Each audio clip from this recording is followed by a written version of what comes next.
Welcome back to another special Saturday edition of Daily Dose, taking a look once again at the very famous Codex Sinaiticus. We are, of course, focusing on the Septuagint side of it as opposed to the New Testament side of it. We're going to be just doing a little deep dive on some verses in Jonah for this particular video, just because there's a lot of interesting features on the page, some things going on, and it's a good little introduction.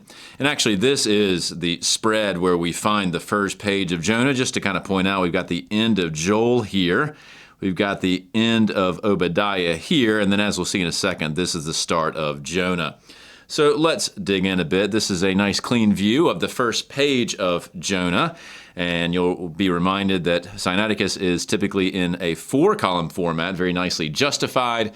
The Psalms, as we've seen previously, are in a 2-column format, but most of the books are going to be in 4. And Jonah picks up in the 2nd column because Obadiah finished on the prior column. And so let's zoom in a bit.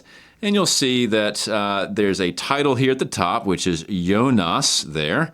So it's Iota, Omega, N, Alpha, Sigma. Remember, that's a lunate sigma that looks like this, as opposed to your sort of mathematical sigma that looks like that. But there's something below it. What is that? That is actually the Greek numeral 6. This is a Greek stigma, as you can see right here, which is not used anymore in the post-classical period as an actual letter, but it did stay functioning as the 6th number in the sort of alphabetic numeral system of Greek. And so why is there a 6 there? Well, each of the minor prophets in the superscriptions here in Vaticanus has a number. Jonah has the number 6 because in the order in this codex, it goes Hosea, Amos, Micah, Joel, Obadiah, then Jonah. Same thing is true in Vaticanus as well. So a nice little scribal numbering thing going on there. Let's begin with the first verse. Nothing sort of amazing going on here necessarily, so let's just read it to get our feet wet with this scribal hand. And we're going to start with Kai Agenita there, our third singular aorist middle. So, and there came to be, and then we have Logos. You see a very small lunate sigma there squeezed in at the end of the line. So this is what that first bit looks like. There came a word.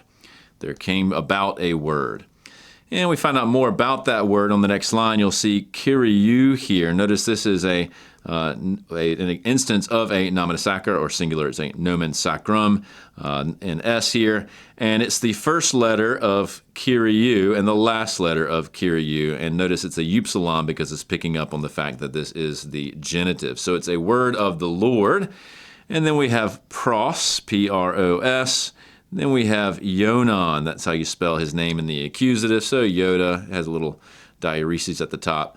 Nice long majuscule omega, N-A-N. And then we find out he is ton, but we're not done yet. You may recall from other videos, sometimes a scribe can fit an N at the end, even on the next line. But here they were running out of space. They were already shrinking the omicron, and so this is called the nu bar, just to sort of cram in a nu at the end of the line. So that is technically ton. It's not a hyphen there. And so he's ton. And then we have tu, which is basically just establishing a sort of biological relationship here. He's of, and it's Amathe here, his father's name. And then this word is saying, a nice participle there to introduce the direct speech. So that's verse 1. Let's go ahead and go to verse 2, so zooming down just a bit. And we start with Anastathi. See the A-N-A. There's another lunate sigma. You have a T here. Now, the overline here, the horizontal line, is rather faint. And I mentioned this in a prior video. That's pretty common for Sinaiticus. The vertical lines are quite thick. The horizontal lines can be faint, almost invisible in this particular case. Sometimes they're a little bit better. And then you have a theta iota ending there. There is a theta. That's not an omicron, again, because of the horizontal lines. So this will be an aorist passive imperative. Rise up. And then we have Kai. And then we have the start of the next word, which is pa, but we got to finish it. But just so you can see it, it looks like this. Anastathi, Kai, pa. And then we finish that word, perutheti here. And so rise up and go. Notice it's also another aorist passive imperative. And we want to go ace. Again, it's kind of hard to see those lines, but you can sort of fill them in. You see the ace there. Go to. And where's he going to go? Ninu. And we finish it here, Nineveh, Ninue. if you will. And he tells us more about it. It's tain. Notice it's feminine. Pollen, because it's the feminine noun. The city. And then we have yet another article here that's going to introduce an attributive position, adjective on the next line, megalane, the great city. And what's he going to do there? Notice we have a sort of medial stop there, so kind of like a period, or maybe even in English, perhaps like a semicolon. It's not a full stop necessarily, although it could function that way. What's he supposed to do there? Kai, and then K, ruxon, and preach in Alte, preach in that city. So rise up and go to Nineveh, the great city, tain palin, tain megalane, kai, ruxon, preach in it. So that's verse 2. Now, those are all pretty straightforward, but if we sort of peek down just a bit further, we have our first kind of little quirky thing going on, where we have what the scribe originally wrote here is a kappa, an alpha, a upsilon, and an eta. So Kawe, that's not a word. He left it there, and a future corrector realized that, wait a second, this is supposed to be krauge. And so they added a rho there and a gamma there to fix that. And so this is a good little instance of a later corrector fixing a mistake of the original scribe. Well, let's take a look at a few more of those kinds of things on this page. One of the reasons why I picked this page, there's actually a handful of those kinds of things. If we move down the column a bit, we see another one in the margin. And we'll transcribe it here in a second. You might think, given that this is so close to this column, this textual correction is somehow related to what we see right here. But you'll notice that it has a little slanted obelisk, and that's actually going to help us. It's almost like a footnote marker. It's going to tell us where to find the part of the text where this correction belongs. And there isn't one of those corresponding over here. So let's take a peek to the right, and aha, there we go. You see the same slanted obelisk there. And so what the scribe has done, they're just using the space. Actually, this would be a corrector, using the space at their disposal to insert something. So what is this little textual note? This is, over here on the left, what they're adding is chi here. Now, this doesn't look like a chi. This is a ligature for chi, and this is very, very common. It's basically a fancy kappa, and it sort of goes down below the line. It's a little shorthand for it, so that is chi. And then we have pu, and then we have porue, although they had to break it. So it's kai pu porue, which basically means, and where are you going? And the scribe wants to insert it right here because it, at least according to the corrector, it was left out. Well, let's dig a little bit further on this. If you were to look at one of the critical editions of the Septuagint, and for today we'll just take a look at Rolf's Hanhart, and I'll introduce some of the others later on. I'll go into much more detail about this critical edition down the road. We happen to be in verse 8 because we've jumped columns. And so if you look at verse 8 right here in the apparatus, you find this particular entry, which is pathen erche. You can see the erche here. That's the word prior to this little insertion mark. And you'll see that the editor here said, okay, somebody has added something. So plus means add, and you see it's kai, pu, porue. That's exactly this note.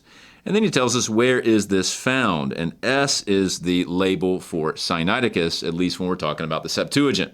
You might be used to it being an aleph in the Greek New Testament, but that's not the case on the other side of the coin. It's just an S, and notice they say it's a corrector of S. It's the one who's added it later.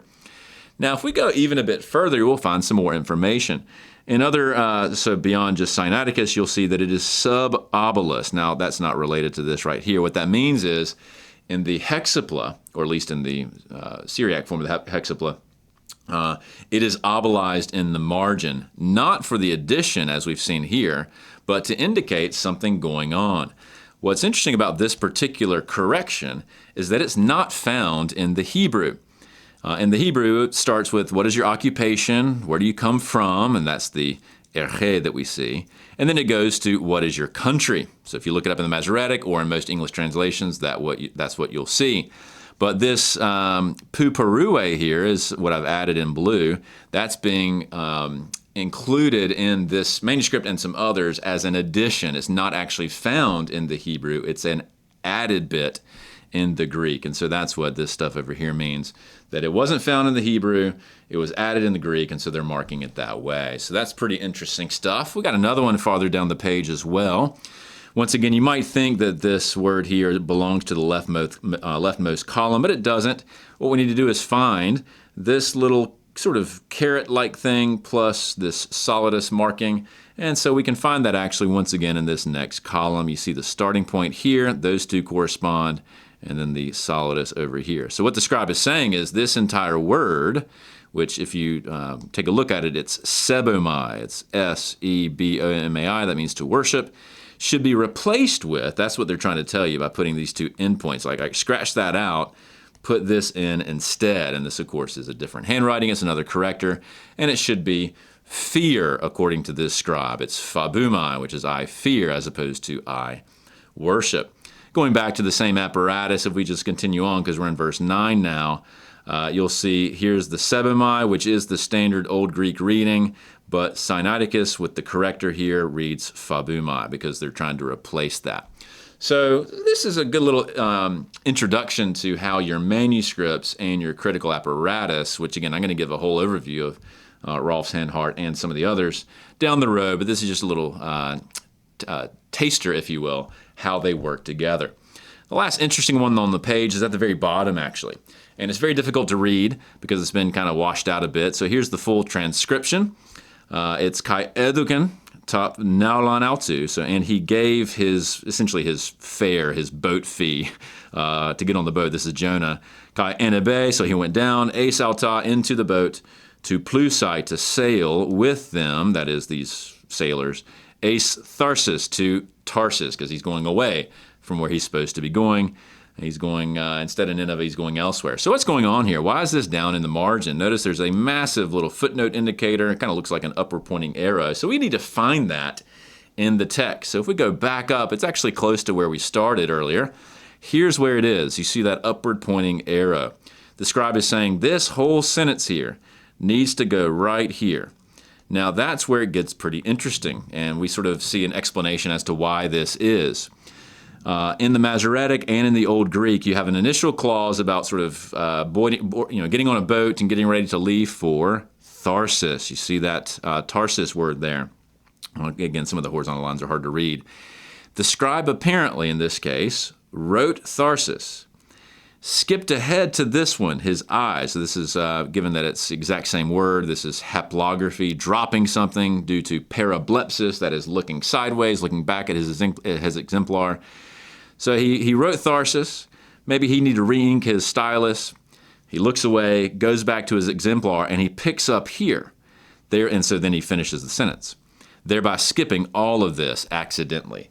And so a later corrector sort of adds that back and says, wait a second, I can't cram it into the margin. That's why he didn't put it over here. He had to put it down the bottom sort of as a footnote.